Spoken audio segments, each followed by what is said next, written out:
Hello everyone and welcome to a wonderful game from round 10 of the 1980 New York tournament. Capablanca once again faces Canadian master John Stuart Morrison.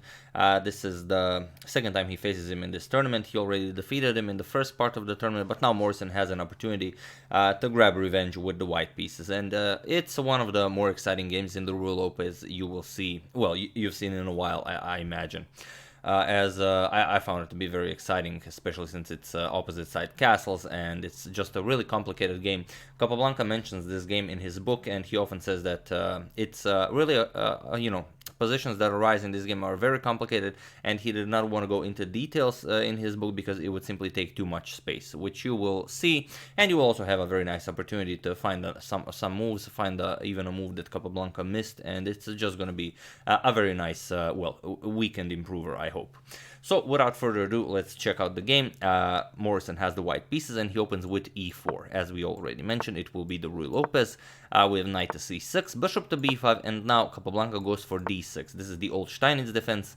But as usual, Capablanca doesn't really put all that much thought into what opening he will play. He's just going to play some moves and then he will play good chess. With knight to c3, bishop to d7, d4 now, e captures on d4, knight captures, and here we have g6, the standard idea in the old Steinitz line.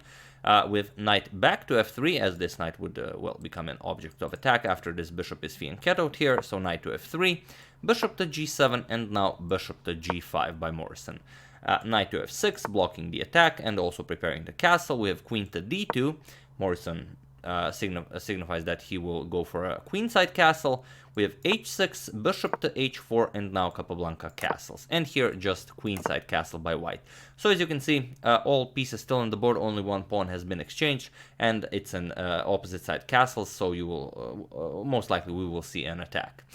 First, rook to e8 by Capablanca, just a nice developing move without wasting time. Now the e4 pawn is under attack, not immediately as there's this pin, but after you kick away the bishop with g5, then of course you will be threatening to win the pawn.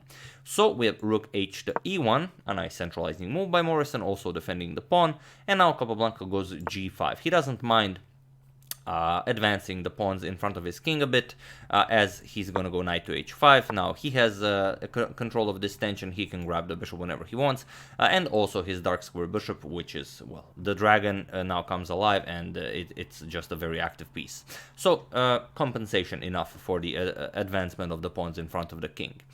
With knight to d5, white also wants to have a nice, a nice knight in the center of the board, and also he wants to play c3, which will, just take away a few squares from the c6 knight, and also reduce the power of Capablanca's bishop on g7.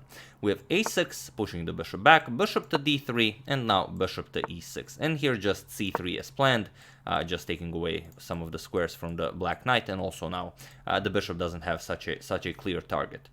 With f5 by Capablanca, taking this opportunity for this very nice move. Of course, you cannot capture as your knight on d5 would be hanging. And on the other hand, you're threatening f4, which would trap black's bishop. So white has to react. White goes h4, creates room on h2 for his bishop, but also prepares a very nice attack. Here we have f4 by Capablanca, and now comes h captures on g5. And here Morrison says, you defeated me in the first part of the tournament where you had the white pieces.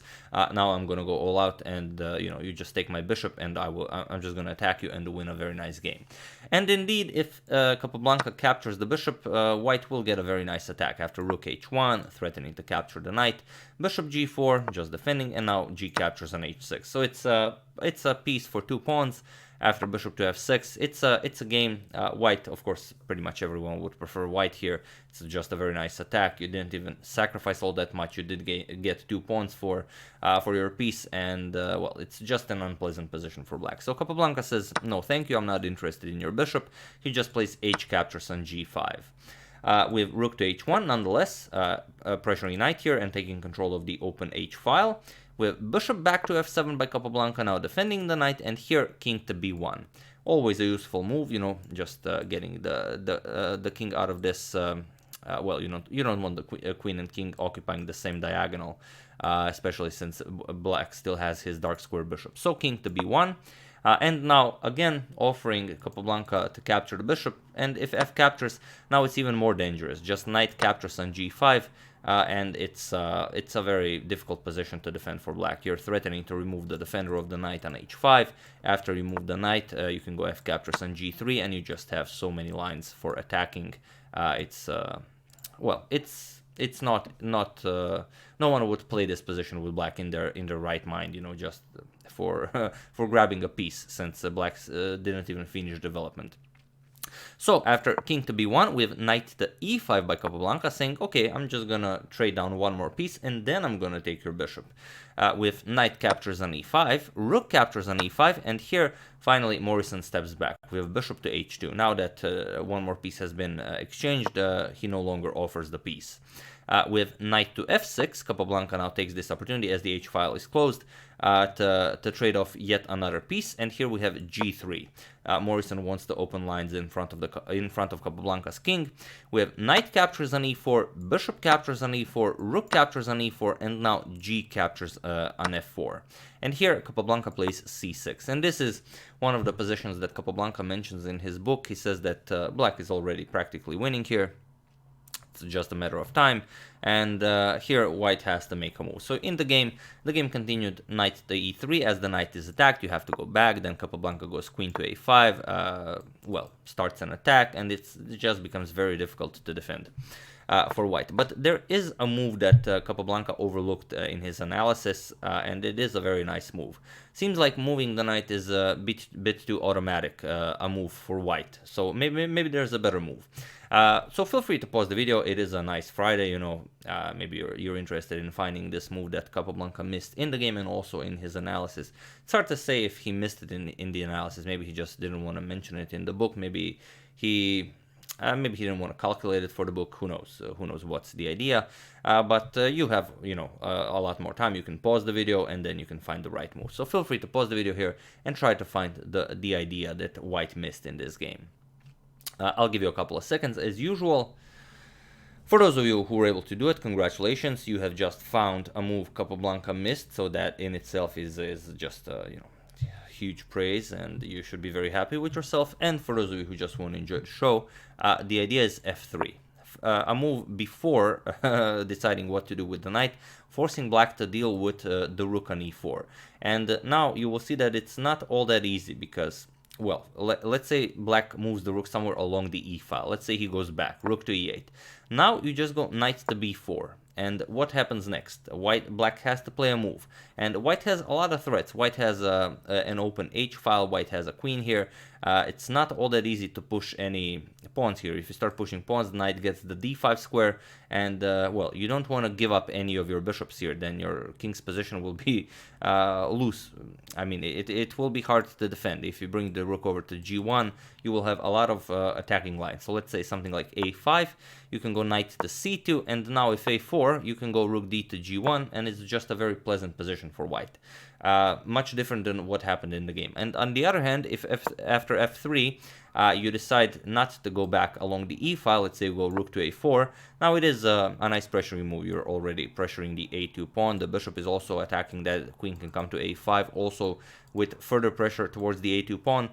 Then you can go queen to c2, just attack that rook. And let's say b5, you defend it. Now comes b3. Again, you attack the rook. And now, if rook to a5, then, well, black will be in a lot of trouble. Just knight to b4, getting the knight out of the way. And now comes, well, you have to play something with black. Let's say queen to f6, pressuring the c3 pawn. But now just f5. And here black has to play something. Let's say bishop to h5, attacking the pawn here. Now you go bishop to e5 and take advantage of, well, finally this open h file you have for your rook. Queen captures, rook captures, and now after queen captures on c3, you can just trade. For example, queen captures, bishop captures, knight captures on c6, attacking the rook, rook to a3. And now after rook captures on d6, for example, white will have a winning endgame. This rook isn't really going anywhere. White is up material, and it's just a much better position for white. So in this position, after c6, f3, really a dangerous move, and it would really give a lot to John Stuart Morrison. But he went back with the knight, and now Capablanca just, you know, jumped in with the queen. We have queen to a5 already threatening, and now it's too late for such things. Even if f3 now, black doesn't even have to capture. You can go rook a4, and now even if white tries to block, you can just give up the rook now. Captures and bishop captures on c3. It's a game over. Queen c2, queen captures. There's really not all that much you can do against queen a1 checkmate. You could move the queen, but then you get rook to e8, again with the threat of rook captures and bishop to g6 check. I mean, there's just too many threats here. So after queen to a5, black decided, okay, I'm just gonna block the c file and I'll offer a trade of queens here. And Capablanca says, okay, sure. Queen captures with rook captures, and now g captures on f4. And now the problem is, after the knight moves, knight to g4 with bishop to g6, already threatening a lot of nasty discoveries. I mean, there's just not all that much you can do. Rook e1 will be checkmate if this is allowed. And now, after trying to attack Capablanca for an entire game, now you're just in an endgame where you're down material and where you have a much worse position. So you have to react to this. We have king to a1, not allowing the nasty discovery. We have rook a to e8, again going for mate. Rook e1 would result in checkmate. So we have a3, making some room for Morrison's king, but now rook e1 check, just exchanging a pair of rooks, captures with check. King to a2, and now bishop to f7, again threatening to capture here with check. We have king to b3 blocking, and now d5. Capablanca is just merciless, doesn't allow even a second for white, to recover his forces. We have bishop captures on f4. You don't want this bishop stranded on h2 for the rest of the game. But now just d captures on c4. We have king to b4, and now again not leaving white any time to recover c3. Just a beautiful move. Threatens to win the rook. If white moves the rook or captures the pawn, then rook to e4 check wins the bishop. There's no way to defend both threats. So we have b captures on c3. Better to give up at least a bishop than a rook, but rook to e4 check comes. We have c4. You can't go back. The bishop covers the b3 square, so c4. Now first rook captures on c4 with check. We have king to a5. Now comes the rook captures on f4, threatening to win the knight here. Okay, rook to d8 check. We have king to h7, and now comes rook to d7. Hoping at least to trade something here, but Capablanca goes bishop to e6, and it was in this position that John Stuart Morrison resigned the game. So Morrison versus Capablanca in this tournament, Capablanca wins both games, and he won every game so far in this tournament except one against the first time against Roy Turnbull Black that was drawn, but just crushing this tournament. And he's really coming into form to prepare for his match against world champion Emmanuel Lasker. There's of course nothing to do here. You have to give up the exchange, or you're just going to lose a piece after captures, and you move the knight. Capablanca is up a whole rook. It's of course pointless to even continue talking about this, I would say. But yeah, after bishop to e6, Morrison resigned the game, and yet another wonderful victory for Jose Raul Capablanca in this tournament. So that's the game. I do hope you enjoyed it. I would like to thank Kenneth McKay of Scotland, Taras Karpiak, Barry McMurdoch, Shimon Tsiran, and Gusein Ismailov for a contribution to my channel. Thank you a lot. I really appreciate it. As usual, you can check 2 of my previous videos here. Thank you all for watching, and I will see you soon. Continuing the Capablanca saga, but also the FIDE Grand Prix started, so we're going to cover a few games from that as well. I guess sometimes tomorrow morning I will start covering that, so don't worry, we will show some of the games from that tournament as well, as it is a part of the FIDE World Chess Championship cycle. So yeah, thank you all. I will see you soon. Have an excellent rest of your weekend.